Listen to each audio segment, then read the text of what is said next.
The Kaleidoscope. Hey, it's your Sarah right here on the Kaleidoscope. A very good morning if you're just tuning in, and welcome to the second hour of the show. Now, if you're just tuning in earlier, we were talking about the new rules that are being discussed in the EU with regard to reducing the tricks when it comes to polymers. And right now, we'll be talking about how medical leaders have actually urged the Prime Minister to bring air pollution below the WHO limit. Now, that is something we'll be talking about today. That's something we'll be talking about right now. So make sure you stay tuned for that. But if you're just tuning in, a very good morning to you. Super excited to be here. I'm super excited to share my thoughts and opinions with you. And you can do the same because your opinion matters to us. We would love to hear what you have to say. We would love to hear your thoughts. So make sure you text me on 078-52-473-473. You can ask us a question. If you have any questions, you can ask us. If you have a question, you can ask us. Ask us on that number. And also, if you have any messages, any opinions, any thoughts that you would like to share with us, you can do so as well. So make sure you do that because I would absolutely love to hear your thought process on this as well. But another thing you can do is follow us on our socials, which is Instagram, Facebook, Twitter, and TikTok, because we have fun videos, we have fun content for you. You can check out, very informative and very creative. So make sure you check them out as well. But let's get into what we were talking about, which is basically how medical leaders have actually urged Boris Johnson to bring air pollution below the WHO limit. Now, it's very, very important that we discuss this because London or Britain has a lot of toxic air, and that is something that is something that has been a huge focus of various environmental groups.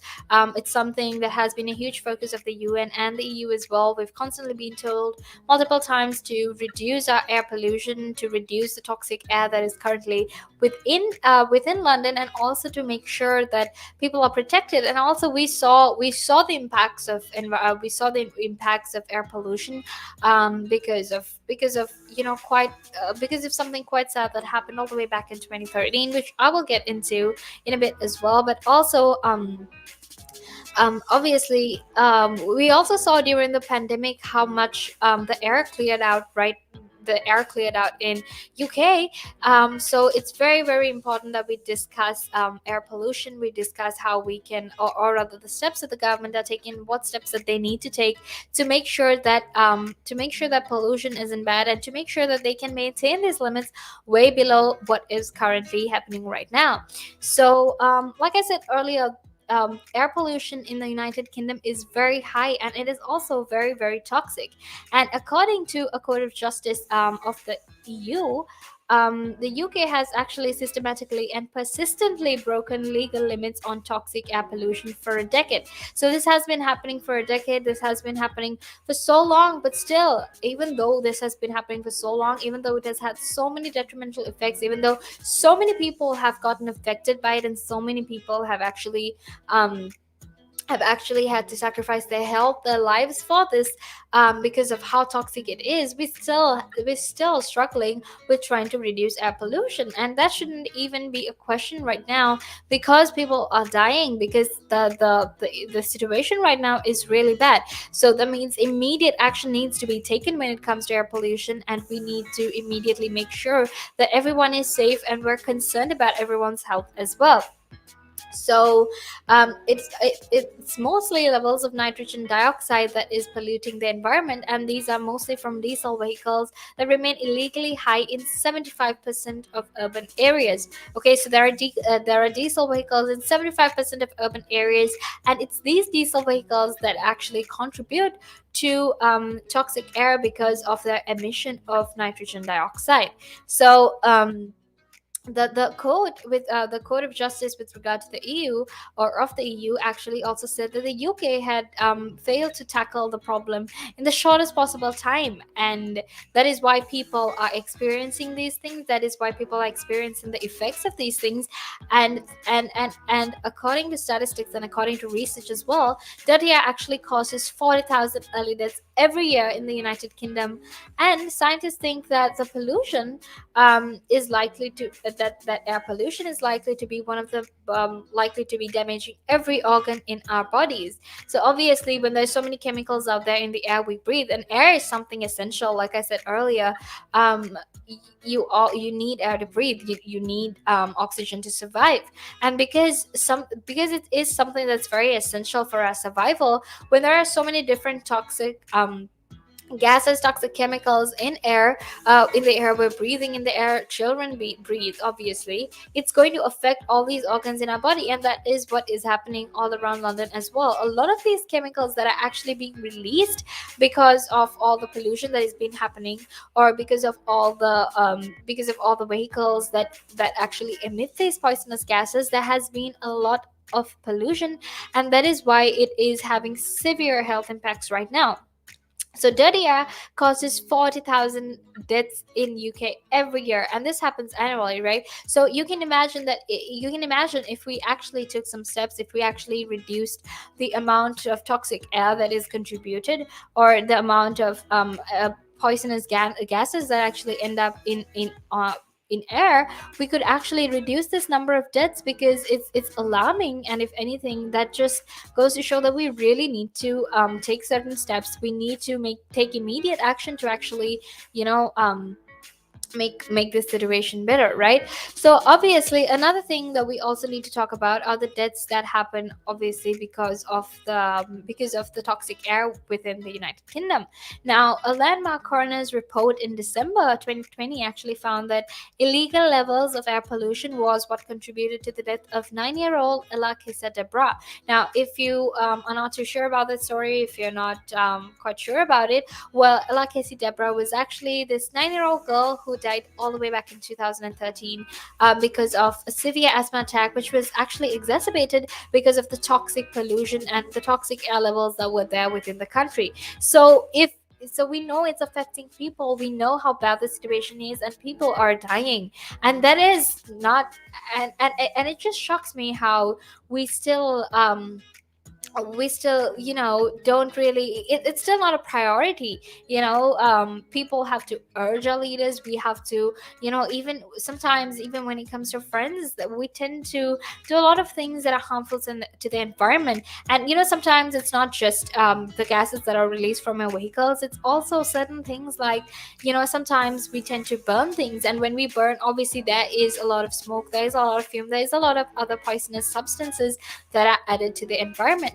So knowing that, we still keep on burning, we still keep on polluting the air, we still keep on emitting dangerous gases, we keep on emitting different things into the air, and we're still surprised by the amount of deaths that are caused, or the amount of harmful impacts that it has had, right? So obviously then, it's very confusing, or maybe it's just pure ignorance as well as to why people aren't taking this more seriously. And we've been told multiple times as well, about air pollution. We've been asked to, reduce the way we consume toxic things, things that are toxic, or things that release toxic gases to the environment. But the thing is, it hasn't actually made any difference, because if anything, the level of air pollution right now has actually doubled. And it because right now it doesn't make sense, because a lot of us are at home, right? Which means, because all of us are at home, that means that the pollution in air has to significantly reduce. But it hasn't, and if anything, it has doubled. So that just goes to show that the steps we're taking right now isn't enough. We need to keep doing more, and that is why, we have young climate activists like Greta Thunberg. That is why we have other young climate activists that actually talk about this and try to bring attention to the problem. But obviously, another thing is, when young people try to bring attention to problems, they get a lot of backlash. They get told to do they get asked to do what they know to do, and instead of trying to meddle with affairs that are relevant to older people or to politicians. But at the end of the day, if you actually look at it from their perspective, end of the day, the younger generation that has to live with the mistakes of our leaders, right? It's eventually it's us that have to live with the mistakes that are made by the people who are currently in power. So obviously, if the people currently in power aren't taking enough steps, aren't taking necessary steps to reduce all this destruction and chaos that creating, that is being created by other people as well, then we won't really have a planet to live in. Or even if we do have a planet, we won't have people to live in the planet because of how detrimental these effects are.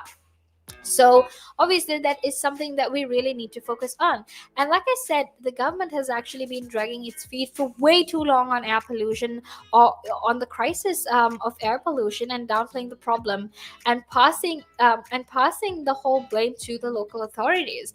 But obviously it doesn't matter if it's just the local authorities that are not doing anything. This problem is everyone's problem. It's not just the people in power, it's not just people who are young, who will have to end up living in a planet that is so that has faced a lot of detrimental effects, that is on the verge of being destroyed, and that is currently going through multiple climate crisis, that is going through health crisis as well, right? So obviously it is very important that the government actually takes these steps, that they take the necessary steps, and they start accepting the fact that they need to make way more change than what they're doing right now.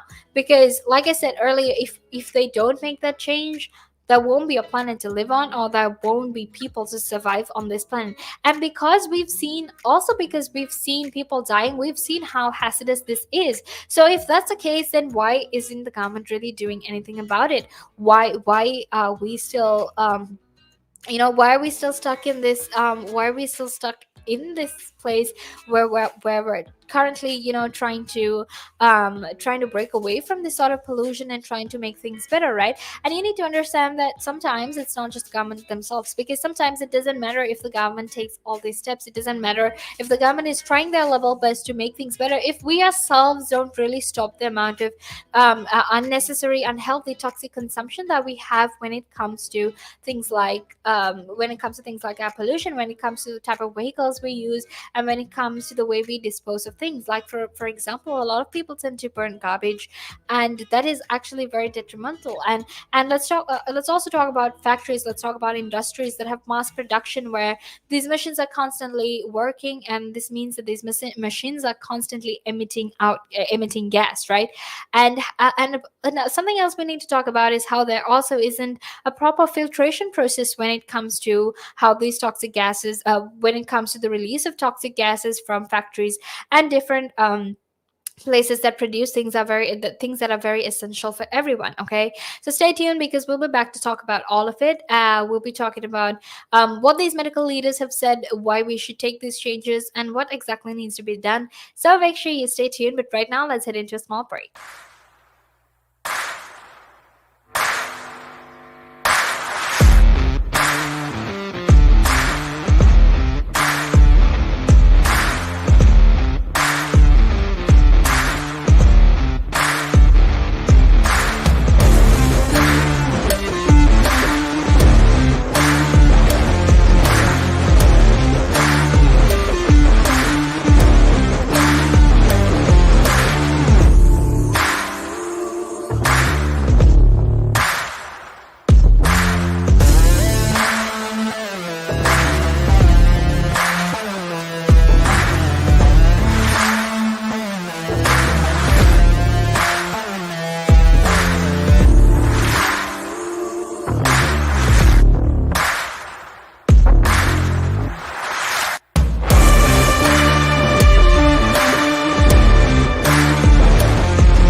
now, if you say to a child, if I went up to a child and said, "You've had one to forget," God, there'd be an inquest. An inquest.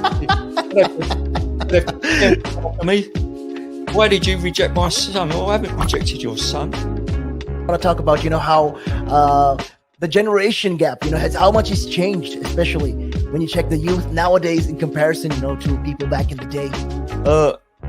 I'd say when I was younger, it was more disciplined. Not now. In comparison to now. Not at all. Not now. The way things are nowadays, the younger generation, you seem that they can't accept the word no.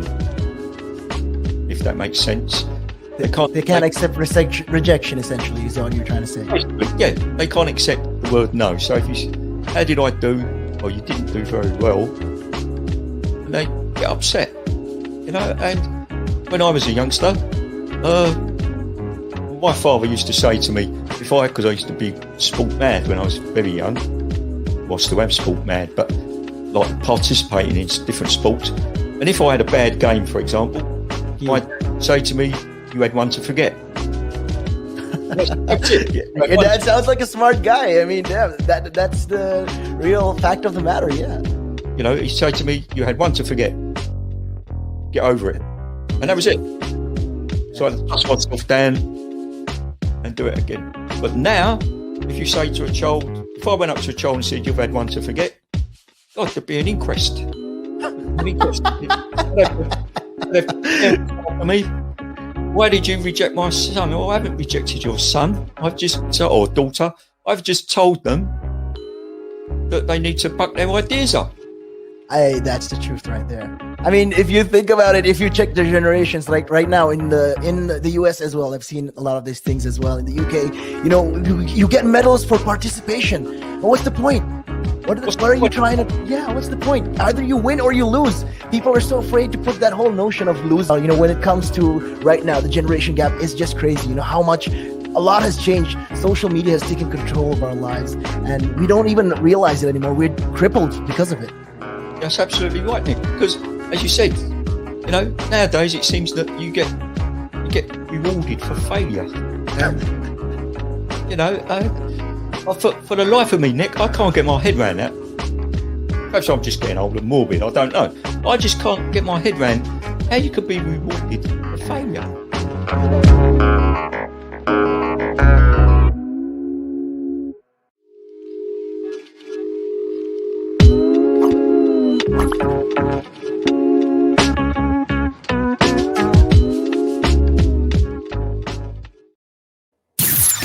The Kaleidoscope. Hey, it's your girl Sarah right here on the Kaleidoscope. Now, if you're just tuning in, a very, very good morning to you.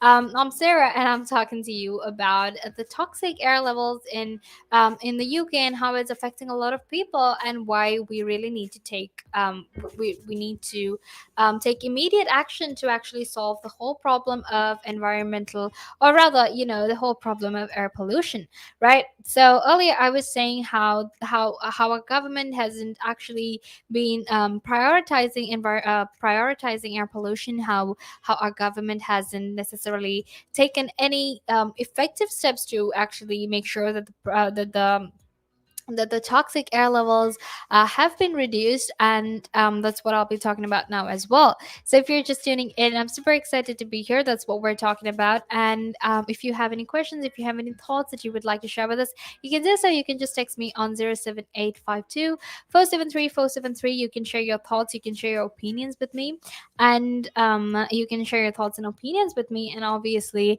I will share them with everyone else who's listening in as well, because obviously it's very important. It's very important that we share our thoughts, we share our perspectives, so we can actually have a better conversation. We can make sure everyone is a part of the conversation, because we love to hear your thoughts. We love to hear your views and your perspective on everything as well. So obviously, like I was saying, the government actually has been passing on the blame to local authorities, but obviously they've also been downplaying the problem a lot, and they've been trying to not prioritize the fact that air pollution is actually really bad in London, and that they really need to do something about it. Because the government's own research actually shows that clean air zones, where charges are used to deter the most polluting vehicles from urban centers, are by far the most effective action. And this is the most effective action that they've taken, but only one has been implemented, and that's only in London, because the others are on hold and they're delayed or they have been rejected, right? So obviously then we need to understand that our government needs to actually play a much more active role. They need to take much more immediate action to deal with these problems, because if this is the most effective thing and we have only one of them in use, especially in our country where there is a lot of pollution, where nearly 40,000 people are dying a year because of the toxic air that is present, then obviously we need to make sure that our government does this. But also, while our government takes these steps, it's also very important for us, as individuals, to take certain steps as well. Because at the end of the day, we ourselves do things that are harmful to the environment. We ourselves, consume things, use things that actually might be releasing a lot of toxic air into the environment. So we ourselves need to sit down, take a minute, identify those things, and actually try to make that change, try to consciously make that effort to make things different for everyone else for us, and for everyone else who's actually suffering from this as well. Okay, so uh, basically we'll get into the whole problem with air pollution right now, how toxic air is really bad right now, and also how medical leaders have actually been urging our prime minister to cut down these levels of pollution. Okay, so now, one thing we need to remember or keep in mind is the fact that the toxic air levels in London is double than what it used to be, and that means the air is so much more toxic than it was. It's definitely having more and more detrimental effects each and every day, and that is something that needs to be kept in mind when we're talking about this. So, because of that, medical leaders are urging our prime minister to cut the legal levels of air pollution in the United Kingdom to below the World Health Organization limits.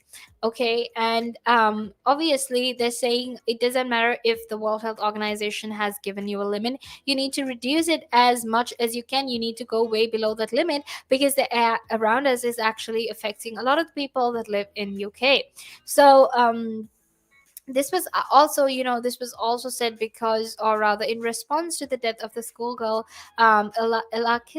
Elakisi Deborah, right, who also died from toxic air. So obviously these responses have been coming, the need to take immediate action has been coming, because if really young children can also be affected by toxic air, then it's very, very important that the government actually starts focusing on it now. Because it's not only older people who are affected from it, there are now small children as well. We all know that children are much more vulnerable than we are, because they're growing, their organs are just starting to grow, things like that. So the government really has to take that extra effort to actually make sure that these problems are solved much faster, and it's also solved in a better way, right? So if you didn't know about this schoolgirl called Ella Casey Deborah, she actually died all the way back in 2013 after a severe asthma attack, which was actually exacerbated because of the toxic air pollutions within London. And the members of the UK Health Alliance on Climate Change are actually also calling for a reduction in the limit of PM 2.5, okay, which and they're asking it to be included in the environmental bill, which will return to Parliament this week. Now, if you don't know what PM 2.5 is, basically it refers to these particles that have a diameter that is less than 2.5 micrometers, okay. And why they're urging for the reduction, or calling for the reduction of limits below PM 2.5, is simply because the higher amount of particles that are there in the air, that means the high levels of pollution that we have, right? And also, they all obviously it's any health leaders, or health authorities for health authorities concerned to actually try to reduce pollution as much as possible, because we also need to understand that when a lot of people are dying, when a lot of people are falling sick, this also means that it is going to take an extra burden on our health services, right? Because we're in the middle of a pandemic, we're in the middle of we also have an aging population right here in the UK, and because of that, that means that the National Health Service is actually, putting in all the resources, putting in all the time and effort they have to deal with these two problems, right? Which is the pandemic and the aging population. Because when you're a part of the aging population, you need much more social care, and you need much more health benefits than everyone else as well. So obviously, because these are the problems that we're currently facing, if more people are dying from air pollution, if more people are impacted by air pollution, then that means we're adding an extra burden on the National Health Service. And it's not like they don't have enough work to do. They already have two huge problems that they're dealing with. So obviously, if we don't, or if our government doesn't take any action right now, we'll be adding an extra burden onto them. Okay, and another thing that we really need to keep in mind is this letter that was actually sent to the Prime Minister from the leaders of the British Medical Association said a lot of things, right? So I will sort of tell it to you in brief. I will try to reiterate the facts to you, so you will understand it, and you will understand the context, or the content rather, of the letter, right? So they said that before the environment bill returns to the House of Lords today, which is happening today, that they're urging the government to actually use this bill to make a legally binding commitment to reduce fine particulate pollution in the UK to below the maximum level that is recommended by the WHO by 2030. Okay, obviously, it's not like they want the government to make that change right now, like overnight. Obviously, we know changes don't happen overnight.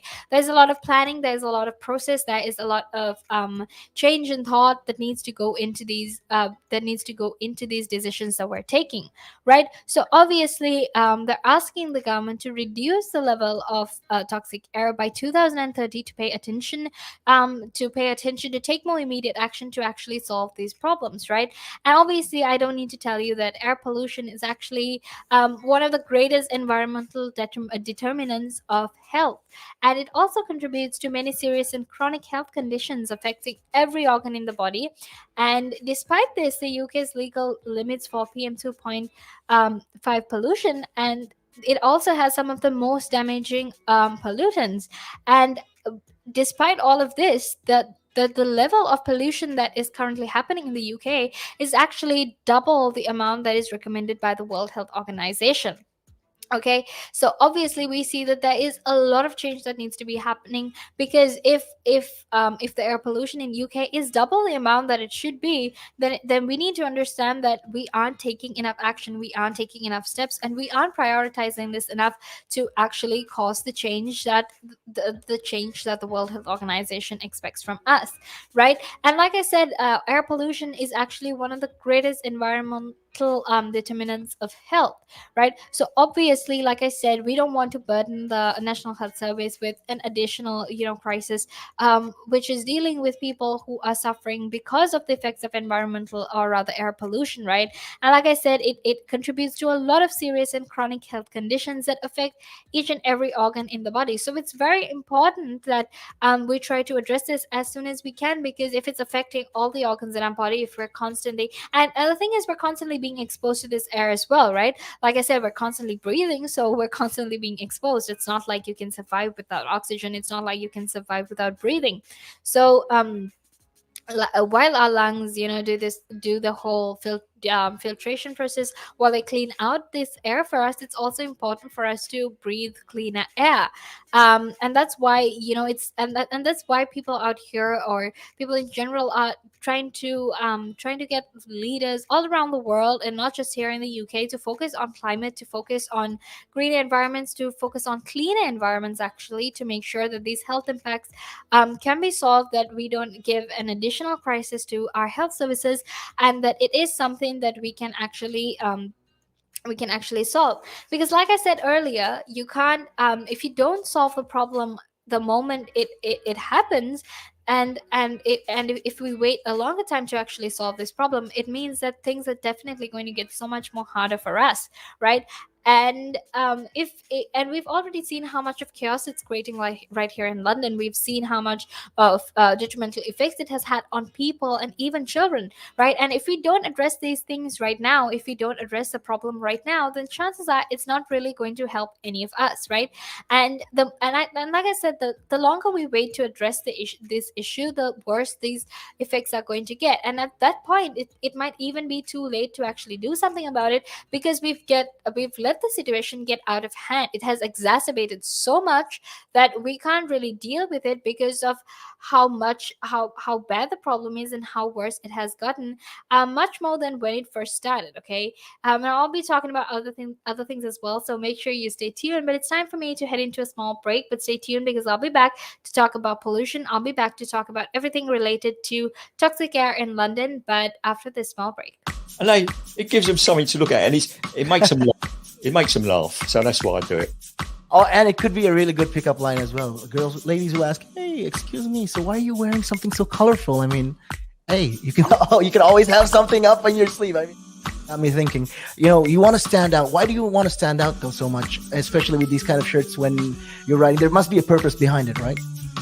Well, when you say a purpose, Nick, what I do, I wear the shirts, and mainly one because they're nice and bright, so they make me visible, especially if I'm riding on the road. Okay. Yeah, that's very important, right? Because you want cars, yeah. Very important. And also, like, people see me in like calves, and perhaps I shouldn't be saying this on here, I suppose, but in the bar afterwards. All right. And it gives them something to look at, and it makes them laugh. It makes them laugh, so that's why I do it.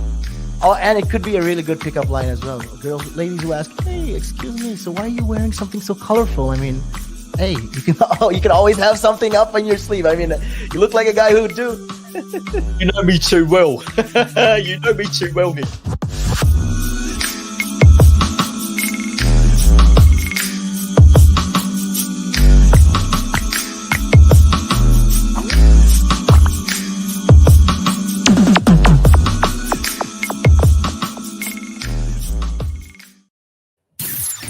The Kaleidoscope.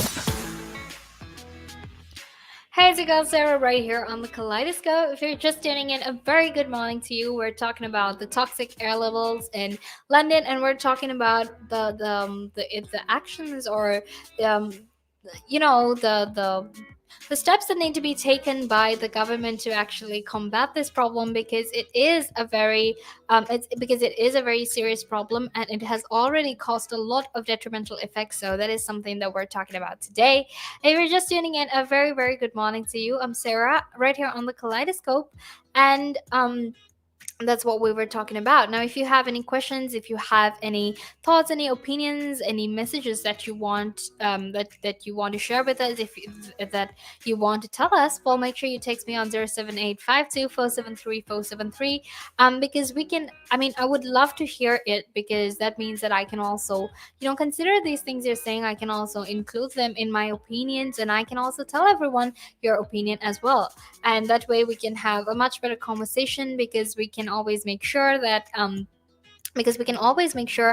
people are listening to your thoughts as well, not just mine, yours as well, because everyone's opinion matters right here on Relaks Radio. Okay, now make sure to go follow us on our socials, which is Instagram, Facebook, Twitter, and TikTok, because we have fun content. We have a lot of educative, informative content as well, so make sure you go check it out, because it's definitely going to help you. Okay, but let's get back into what we were talking about. Now, earlier I was talking about the level of pollution in the United Kingdom, and how we're actually placing an extra or an additional burden on our health services if we don't actually fix this problem as soon as we can, right? So what we need to understand is that while in the United Kingdom, the level of toxic air has actually doubled, there are thousands more who are actually living with with other health conditions, right? And I'm talking about people who have asthma, or people who have breathing difficulties, people who have other health conditions, right? And when there is toxic air, what actually happens is their health conditions are exacerbated, because they're living with these health conditions. Like I said, if you're living with asthma, then sometimes it gets difficult to breathe. So if the air you're already breathing is so polluted, then it's not really helpful, or it just gets worse for everyone else as well, right? So that's why it's very important that we take these steps. It's very important why we address these issues, because we need to make sure that we address these issues, and we address all these people who are suffering because of the toxic air right here in UK.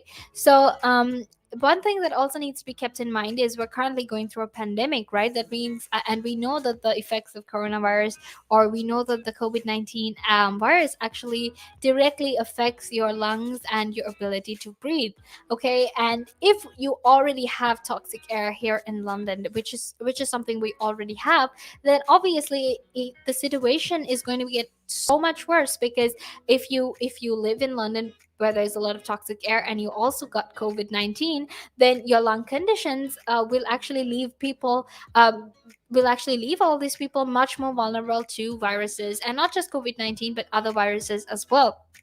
Okay, so obviously we understand how or we see how important it is that we deal with these lung conditions. It's very important that we try to address these lung conditions as well, and make sure that we don't exacerbate people's lung conditions simply because of the toxic air that is there within London.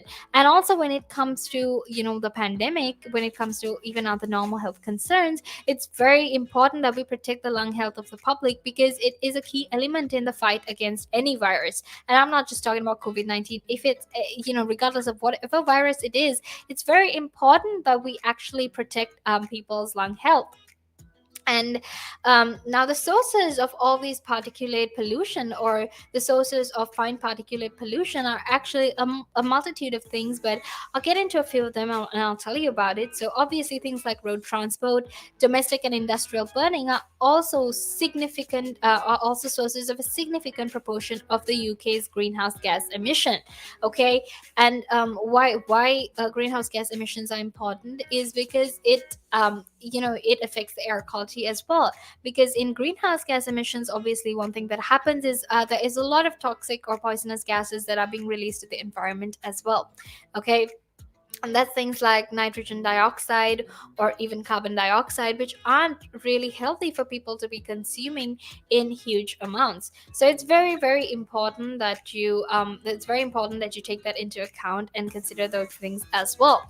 And when talking about the ways in which we can tackle these problems, it's very important for us to understand that a lot of these problems are interrelated. So for example, air pollution and climate change are interrelated, and if we address one of those problems, if we address either climate change, or if we address air pollution, we're essentially somehow helping ourselves solve the other problem as well, because like I said, they're connected, right? So if one problem reduces, and I'm talking about air pollution, if air pollution reduces, then that means we can also expect climate change to reduce as well.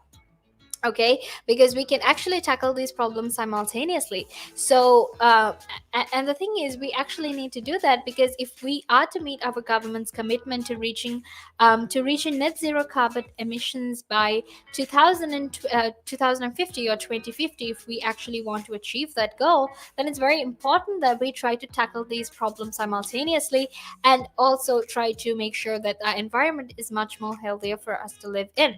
Now let's talk about what the government is already doing, because that's something we need to focus on as well. So obviously, like I said so many times before, air pollution is one of the biggest threats to public health in the United Kingdom, and it's only second to cancer, obesity, and heart disease. And the measures that are set out in the air clean air strategy will actually cut the cost of air pollution in society by 1.7 billion pounds by 1.7 billion pounds every year by 2020, and it will eventually rise to 5.3 billion pounds every year from 2030. Right now, that means also a lot of saving, a lot of cost cutting for our government, right?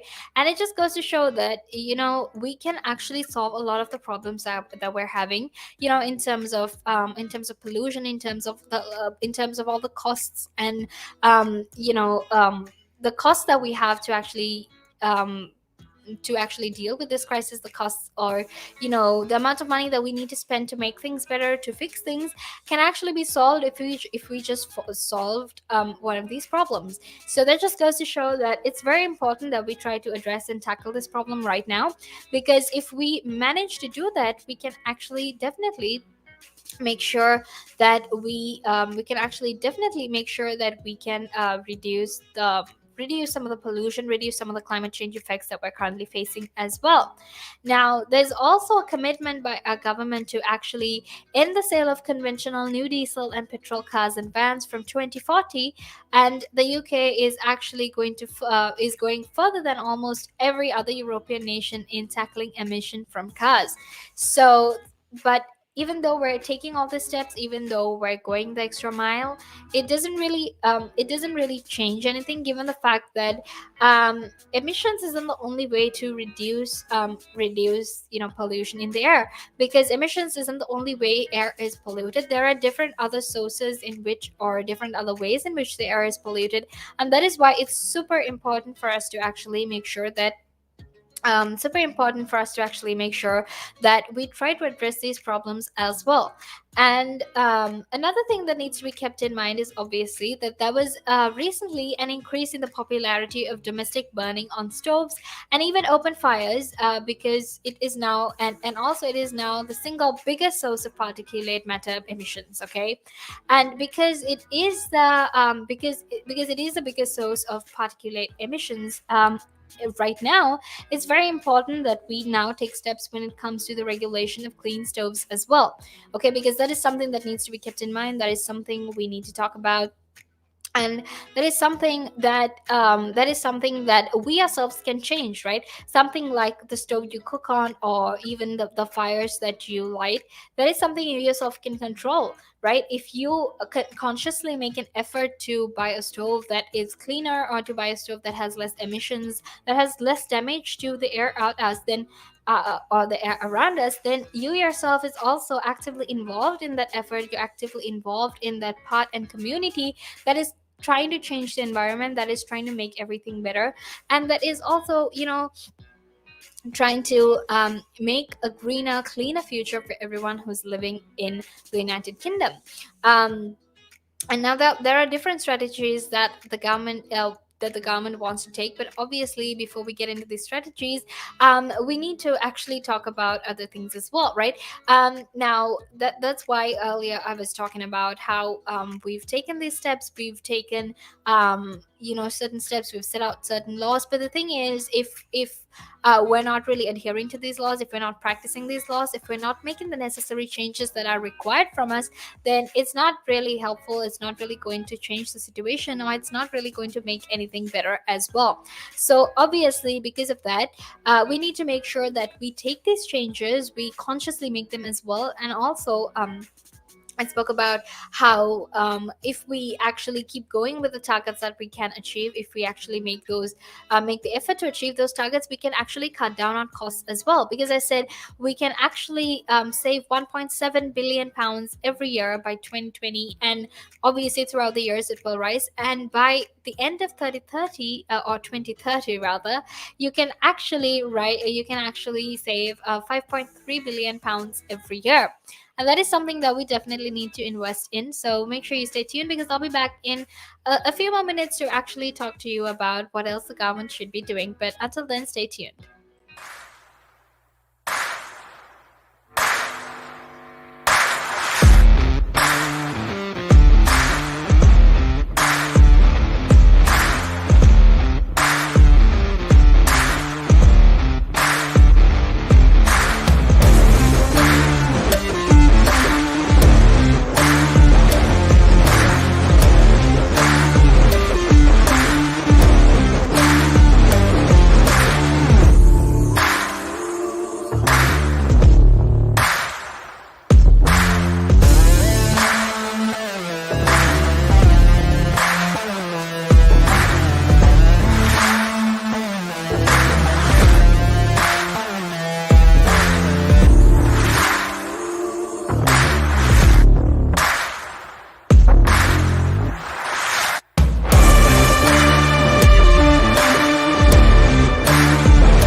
The Kaleidoscope.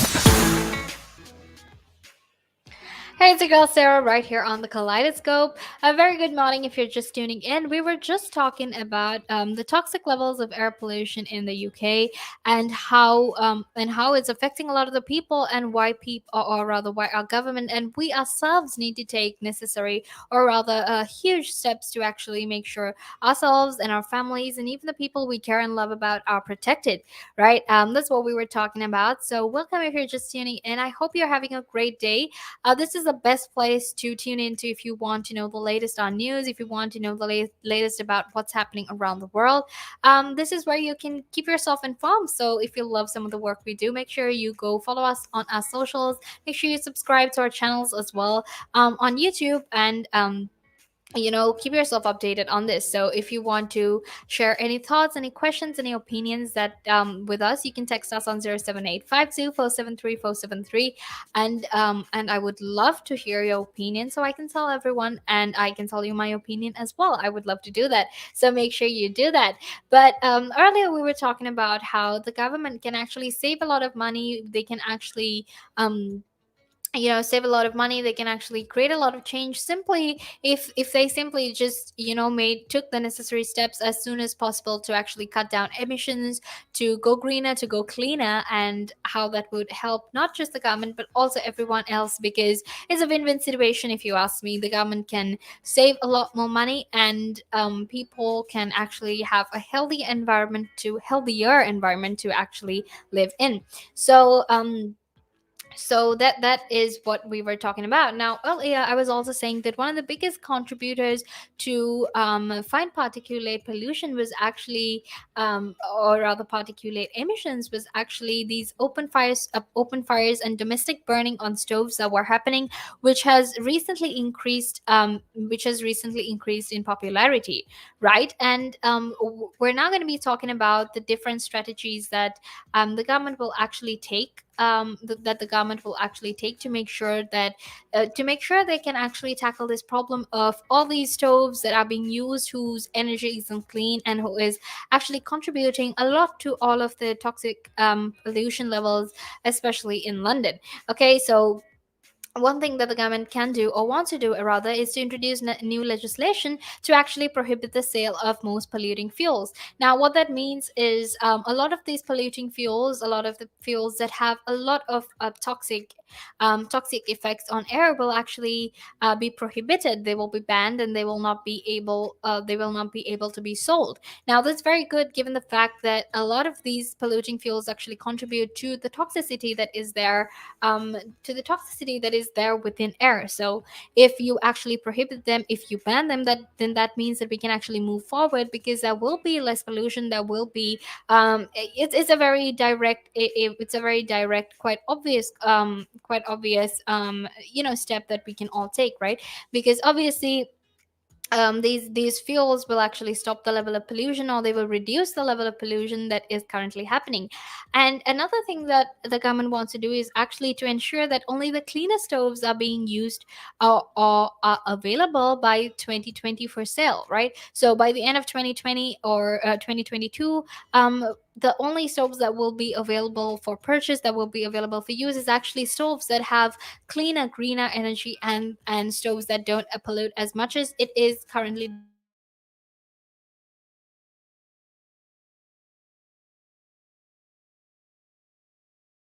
done. Continue to explore on how we can give local authorities powers to actually increase the rate of upgrades of inefficient and polluting heating appliances, right? So local authorities will be given the power to actually look into it. They'll be given the power to actually make certain changes if they need to, and make, or rather inform the government of what needs to be changed as well.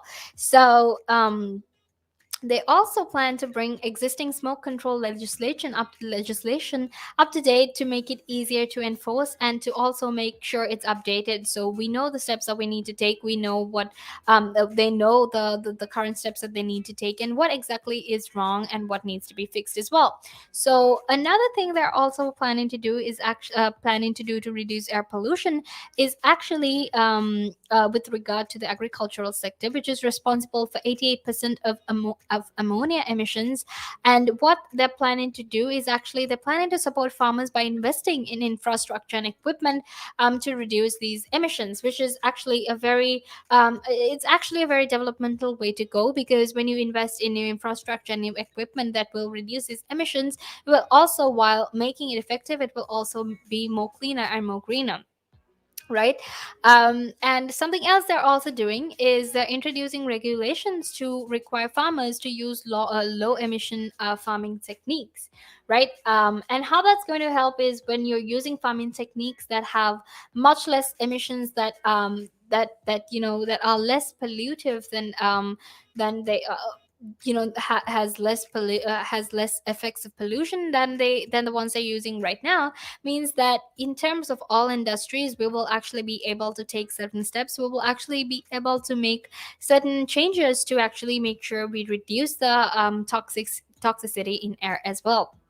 Now, another thing that they're planning to do is actually also to introduce regulations to minimize pollutions from fertilizer use. Now, sometimes when it comes to the use of fertilizers, there is a lot and quite a bit of pollution that happens because of the use of certain fertilizers. So when they're regulating, or when they're introducing regulations to actually minimize the pollution from this fertilizer use, then that means a lot of these toxic gases that are being released to the environment will actually be able to will actually be reduced, right? And that means that we'll now be able to have cleaner breathing air. Now, something that I really need to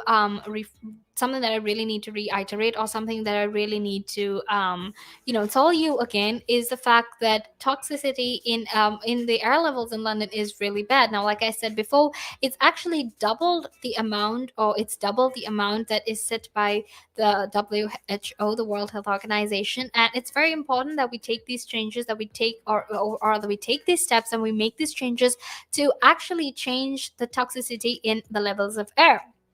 And what we need to understand and keep in mind is the fact that it is very detrimental to our health, and we've seen this through all the people who are currently experiencing other conditions in addition to their pre-existing conditions, simply because of pollution. People are dying out there because of the levels of pollution that is there within the United Kingdom, and also how the government actually needs to take more responsibility, needs to prioritize it much more than they're doing right now, to make sure that the toxicity in the levels of air is actually reduced. So obviously, with the government taking steps, with we ourselves taking steps, now this is something that is very important as well. When it comes to the reduction of toxicity in air, we need to make sure that we ourselves take these steps, right? So obviously, when the government, when we ourselves, when even the businesses are taking the necessary steps to reduce toxicity in air, to reduce pollution, it's actually really going to make it less dangerous, to reduce and it will also help the reduction of the toxicity that is there within air. And like I said before, it's very important that we try to do this right now. It's very important that we don't try to change things much later, and we try to achieve these goals by 2050, where the government tries to plan or rather have net zero carbon emissions by 2050. It's very important we try to do this right now, because the longer we wait, the worse it's going to get, right? And we can't constantly keep postponing, or we can't constantly keep extending the time period of which we're supposed to achieve these goals, because if that's the case, then there's no point in having a certain time limit as well either, right? And obviously, another thing that needs to be kept in another thing that we need to keep in mind is the fact that when it comes to pollution, when it comes to the toxicity in air, and when it comes to things like that, a lot of people are suffering. So we ourselves need to make sure that um, we care more about the environment. We're more concerned, or we're more informed about the choices we're making, and we're making informed choices as well, simply because we need to make sure that we don't continue to make our environments, we don't continue to make people suffer the way they are currently suffering because of the toxicity in air levels right now. And also, like I said, it's very, very important for us to make sure that we don't give an extra burden, or we don't additionally burden the health services, because they're already going through so much, in addition to a pandemic, and also in addition to the aging population that requires a lot of time and a lot of care when it comes to them. And obviously, when it comes to the health of people as well, it's very important that people have good lung health, that people's lungs are protected, because it will help in the protection of viruses. So that is what I was talking about. That is why it's very important that our government takes these steps to reduce the level, or to reduce the limit of the air pollution that is currently happening, and even try to take it below the limit, as because that is what medical authorities or medical officers are asking our prime minister to do. So that is what we were talking about, and stay tuned, because I'll be back in a few more minutes to actually talk about the broken heart syndrome, and how high stress actually causes the broken heart syndrome. Now, that is very interesting. It is something that is still being researched, so I would love to share all the information and the opinions I have on it as well. So make sure you stay tuned. But for now, I will be back in a few minutes. But stay tuned.